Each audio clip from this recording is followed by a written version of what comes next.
श्री गणेशाय नमः। ओम भगवान सूर्यदेवाय नमः।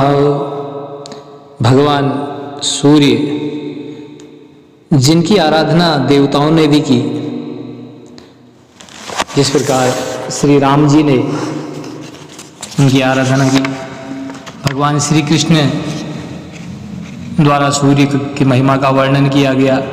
सूर्य भक्त कर्ण जो कुंती के पुत्र थे, उनके द्वारा भगवान सूर्य की पूजा, उनकी भक्ति,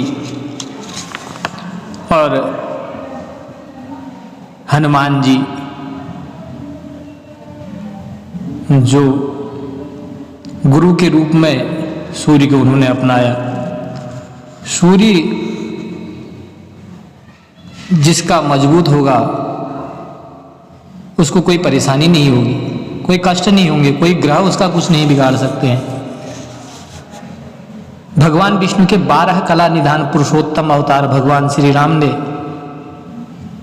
जब लंका पर चढ़ाई करते समय सेतुबंध रामेश्वरम में आशुतोष भगवान भोले शंकर का शिवलिंग स्थापित करके शिव आराधना की थी, वहीं युद्ध भूमि में रावण का वध करने से पूर्व 3 बार भगवान सूर्यदेव के आदित्य हृदय स्तोत्र का पाठ भी किया था।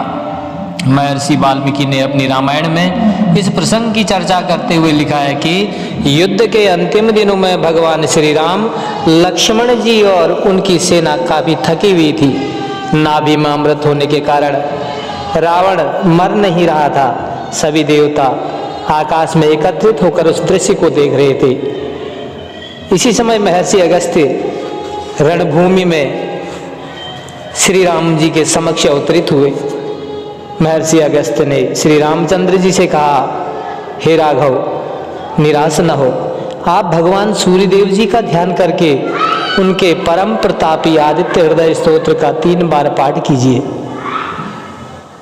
भगवान सूर्यदेव की कृपा होने पर आप अवश्य ही रावण पर विजय प्राप्त करने में सफल होंगे।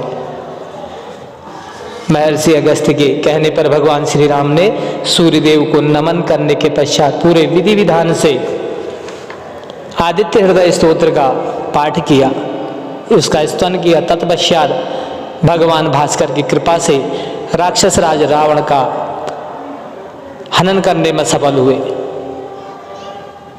उसी प्रकार भगवान श्री कृष्ण द्वारा सूर्य महिमा का वर्णन महाभारत के युद्ध में विजय के कुछ समय बाद जब अर्जुन ने भगवान श्री कृष्ण से कहा कि अब वह सभी सांसारिक ऐश्वर्य प्राप्त कर चुका है,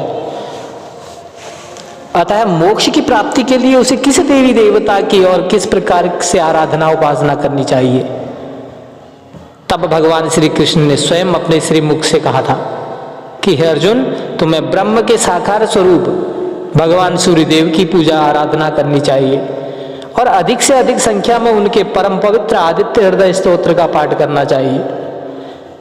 यह वही आदित्य हृदय स्तोत्र है जिसका स्तवन करके युद्ध भूमि में श्री राम रावण का वध करने में समर्थ हुए थे।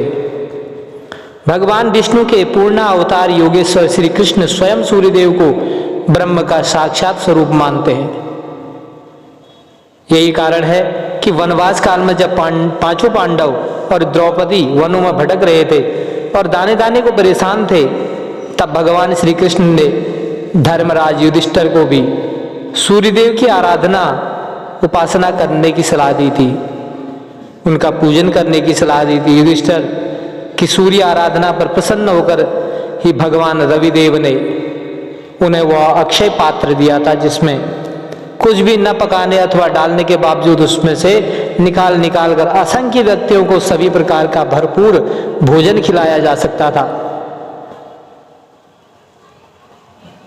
अब बात करते हैं सूर्य भक्त कर्ण तथा कुंती की।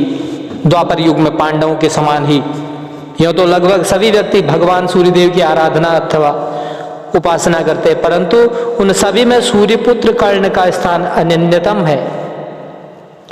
महाराज कुंतभोज की पुत्री कुंती जब अबोध बालिका थी, तब से प्रतिदिन प्रातःकाल सूर्यदेव को जल चढ़ाने के बाद उनकी आराधना भी करती थी। उसकी आराधना पर प्रसन्न होकर भगवान सूर्यदेव ने उसे कर्ण जैसा दिव्य बालक तो दिया ही, यह भी वरदान दिया कि वह जब भी किसी देवता का आह्वान करेगी वह देव स्वयं साक्षात उसके सम्मुख उपस्थित हो जाएगा। सूर्यदेव के इस वरदान के बल पर ही महाराज पांडवों से शादी के बाद कुंती ने क्रमशः धर्मराज, यमराज और देवराज इंद्र को बुलाकर अपने लिए धर्मराज युधिष्ठिर, महाबली भीम और अर्जुन को पुत्र रूप में प्राप्त किया था। यही नहीं, सनत कुमारों को भी बुलवाया, जिन्होंने महाराज पांडु की दूसरी पत्नी माद्री को नकुल और सहदेव नामक 2 पुत्र प्रदान किए थे। यह कथा सिद्ध करती है कि जिस व्यक्ति पर सूर्यदेव प्रसन्न होते हैं उस व्यक्ति की सहायता अन्य सभी देवी देवता भी करते हैं। भगवान सूर्य प्रसन्न है तो हमारे नवग्रह प्रसन्न रहते हैं। नवग्रहों के राजाधिराज हैं भगवान सूर्य। भगवान सूर्यदेव की आज्ञा का पालन तो सभी देव करते हैं, स्वयं देवता भी उनकी आराधना और स्तुतियां करते रहते हैं। इस देवभूमि भारत में सत्यवादी राजा हरिश्चंद्र स्वयं अपनी अस्थियों का दान करने वाले महर्षि दधीची, अतिथि सत्कार के लिए स्वयं अपने पुत्र को आरे से चीरने वाले महाराज मोरध्वज, महान धनुर्धर अर्जुन जैसे अनेक महानायक अवतरित हुए हैं। इन सभी में कर्ण का स्थान अन्यतम है, अनन्यतम है। यद्यपि महाभारत के खलनायक दुर्योधन का साथ देने के कारण सूर्यपुत्र कर्ण को धर्मशास्त्रों में वह सम्मान नहीं मिला जिसका वह अधिकारी था, परंतु दुर्योधन का साथी और सहायक होने के बावजूद कोई उससे घृणा नहीं करता और उसका नाम आने पर सिर स्वयं ही श्रद्धा से झुक जाता है। सूर्यपुत्र होने के साथ ही कर्ण प्रखर सूर्य भक्त भी था। वह तीनों संध्याओं में अर्थात प्रातः, मध्याह्न और सायं भगवान सूर्यदेव की आराधना करता था। कर्ण जहां अर्जुन से भी बड़ा धनुर्धर था, वहीं हरिश्चंद्र से भी बड़ा सत्यवादी। एक बार दुर्योधन को बड़ा भाई कह देने के बाद उसने जीवन भर दुर्योधन का साथ निभाया और उसके लिए अपने प्राण भी दे दिए थे। देवराज इंद्र ने जब भिक्षु का रूप धारण करके कर्ण से कवच और कुंडल मांगे, तब उसने सहज से अपना वक्षस्थल काटकर कवच और कानों को फाड़कर कुंडल उन्हें दे दिए। कुंती को कर्ण ने वचन दे दिया था कि वह अर्जुन के अतिरिक्त उसके अन्य किसी पुत्र को नहीं मारेगा। यही कारण है कि महाभारत के युद्ध में बारंबार अवसर मिलने पर भी धर्मराज युधिष्ठिर, महाबली भीम, नकुल अथवा सहदेव पर वार नहीं किया। कर्ण को ये दिव्य गुण और शक्तियां किसने दी? कहने की आवश्यकता नहीं कि सूर्यदेव के आशीर्वाद से उत्पन्न होने तथा निरंतर सूर्यदेव की नियमित आराधना करने के कारण भगवान सूर्यदेव ने ही उसे ये सभी दिव्य विभूतियां प्रदान की है। सूर्य शिष्य हनुमान जी है। अब आप हनुमान जी के बारे में बात करते हैं। हनुमान जी ने किस प्रकार से भगवान सूर्यदेव की भक्ति करी और किस प्रकार से उनसे दीक्षा ली। राम भक्त हनुमान जी को विद्यावान, गुणी और अत्यंत चातुर के साथ ही ज्ञान और गुणों का सागर भी कहा जाता है। आखिर कौन था हनुमान जी का गुरु? उन्होंने किससे यह संपूर्ण ज्ञान प्राप्त किया था? रामायण और हनुमान चालीसा तो इस विषय में मौन है, परंतु प्राचीन धर्म ग्रंथों में इसका बड़ा ही मोहक वर्णन मिलता है। हनुमान जी बचपन में अत्यधिक बलशाली और शरारती थे। उनके पिता पवन देव जी ने हनुमान जी को आदेश दिया कि वे सूर्यदेव के पास जाकर उनसे शिक्षा और ज्ञान प्राप्त करें। पौराणिक कथाओं के अनुसार हनुमान जी प्रातःकाल भूलोक से उड़कर सूर्यदेव के निकट पहुंचे और दिन भर उनके रथ के साथ पूर्व से पश्चिम तक की यात्रा पूरी करने के साथ बाद शाम को पृथ्वी पर लौट आते थे। 6 मास तक यह क्रम चलता रहा। इस बीच प्रतिदिन सुबह से शाम तक भगवान सूर्यदेव धर्म और ज्ञान का उपदेश देते रहते थे और हनुमान जी लगातार उस ज्ञान को अपने मन एवं मस्तिष्क में धारण करते रहते थे।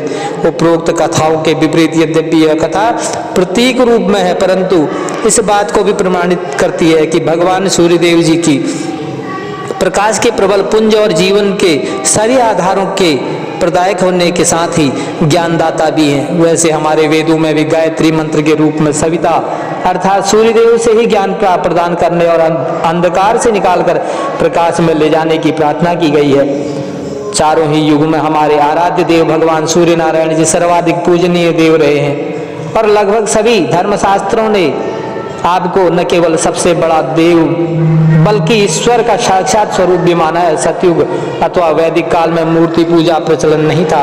तपस्वी वर्षों के कठोर तप करते थे तो साधन संपन्न व्यक्ति यज्ञों का आयोजन करते थे। यज्ञों में भी सबसे अधिक आहुतियां भगवान भास्कर के विभिन्न नामों के साथ भगवान सूर्यदेव को अर्पित की जाती थी।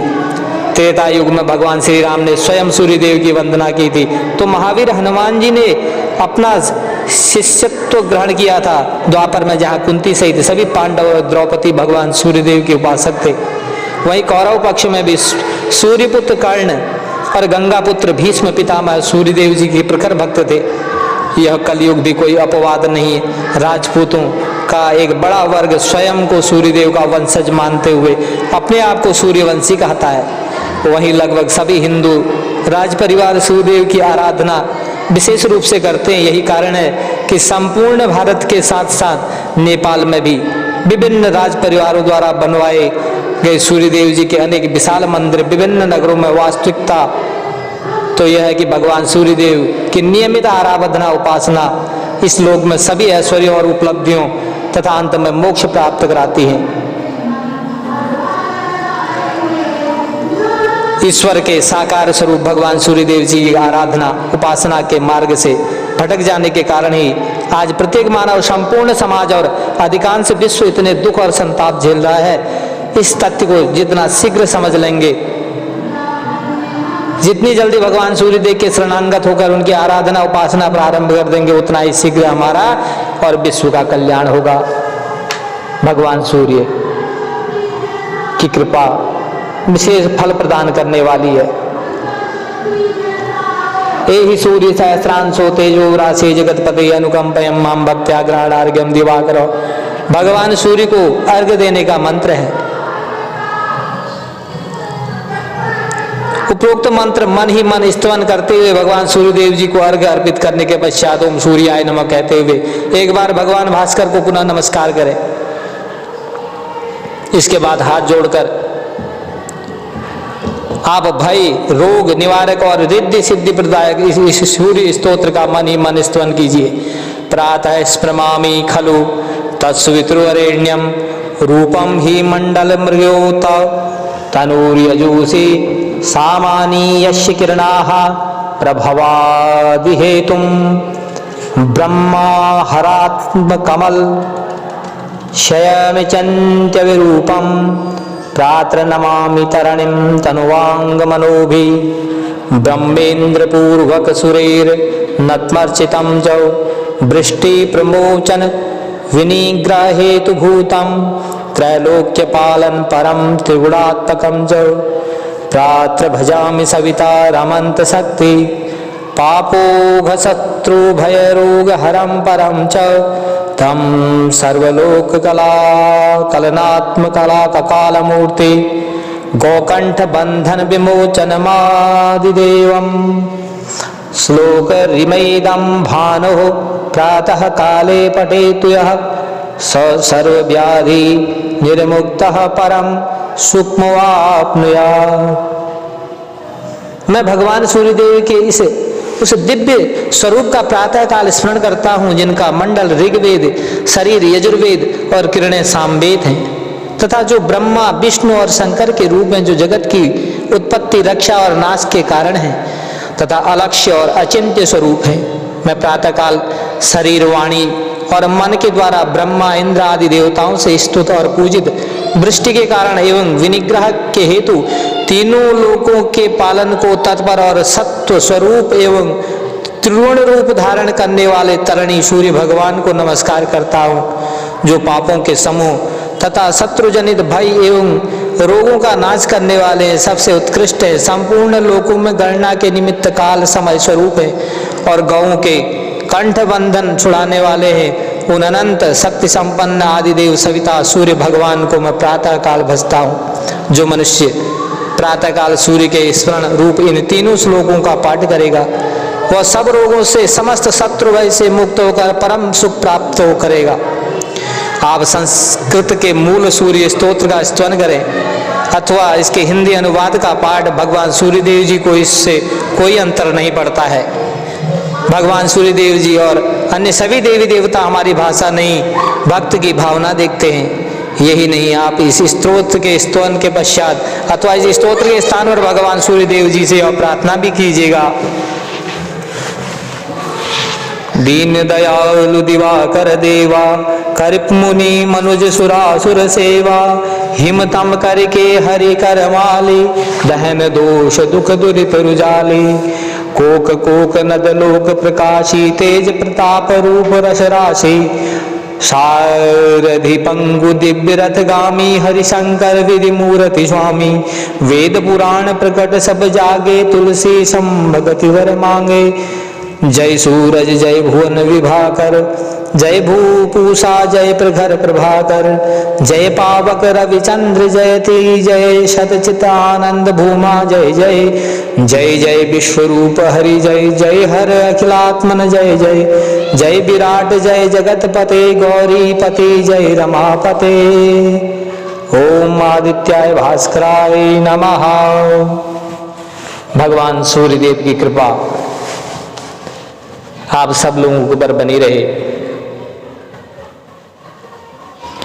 सूर्यदेव के हजारों नामों में से 12 प्रमुख नाम मैं आपको, इन नामों से नमस्कार अवश्य करें भगवान सूर्य को।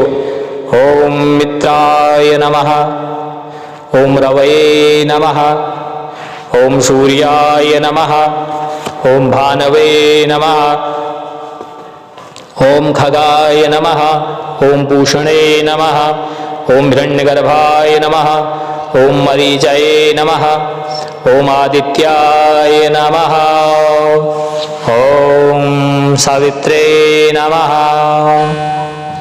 ओम अर्काय नमः, ओम भास्कराय नमः। सबके सब उनके अलग अलग नाम हैं। इन नामों से अर्थात सूर्यदेव जी के इन 12 नमस्कार मंत्रों को कंठस्थ करने के साथ ही इनके अर्थों अर्थात इन नामों के अभिप्रायों को भी भली प्रकार समझ लीजिए। इन सभी नामों के अभिप्राय समझ लेने पर आपको सूर्यदेव के स्वरूपों की झांकी मन मंदिर में बसाने में आसानी तो रहेगी ही। इनमें से किसी भी एक नमस्कार का सूर्य मंत्र के रूप में आप जप भी कर सकते हैं। वास्तव में ये 12 नमस्कार जपने के लिए भगवान सूर्यदेव के सबसे सुगम और शक्तिशाली मंत्र हैं। यही कारण है कि पूजा आराधना तथा उपासना करते समय आप इनमें से किसी भी एक नमस्कार की कम से कम एक माला तो अवश्य जपनी चाहिए। वैसे जितना अधिक यह जप किया जाता है उतना ही कम है। यही नहीं, प्रातः काल उदित होते हुए सूर्य की तरफ मुंह करके आप घुटनों के बल बैठ जाएं, प्रत्येक मंत्र का स्तवन करते हुए उन्हें दंडवत प्रणाम करें और प्रत्येक प्रणाम के बाद बैठ जाए, फिर दंडवत प्रणाम करें। इस प्रकार सूर्यदेव जी को नमस्कार के साथ ही एक अच्छा व्यायाम भी हो जाता है। प्राचीन काल में तो साधु संत विद्यार्थी ऋषि मुनि और हठ योगी 12 जटिल आसन बनाकर सूर्यदेव जी को यह 12 नमस्कार करते थे। उनके अच्छे स्वास्थ्य और दीर्घायु का एक प्रमुख कारण उनका यह सूर्य नमस्कार भी था। बोलो सूर्य भगवान की जय।